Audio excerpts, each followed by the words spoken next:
Ito po yung na-harvest ko na gulay ngayong araw na ito. Ito yung samahan niyo po ako na mag-harvest na naman ng aking mga gulay.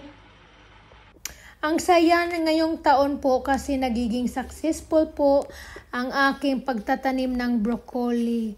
At ang haba ng process kasi buto talaga po ang aking tinanim. Tapos ngayon po ay nag-harvest na po ako. Kaya lang, hindi ko pa sana ito i-harvest pero may nakikita akong mga insekto baka mas babahayan pa ng madami at lalo na ulan init po dito kaya hinarvest ko na lang po at bukas ko na lang po sila lolotoin. Kaya medyo madami-dami po sila kasi madami din yung tinanim ko na broccoli. So kaya yun ay masaya lang po na nag-harvest na po ako dito at malaking tipid talaga na may mga tanim tayo sa bakuran.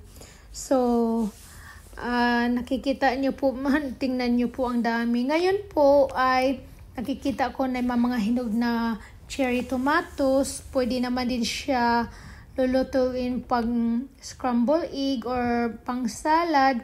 So halos talaga ngayon ang nakita ko sa mga tanim kong kamatis ay halos cherry tomatoes.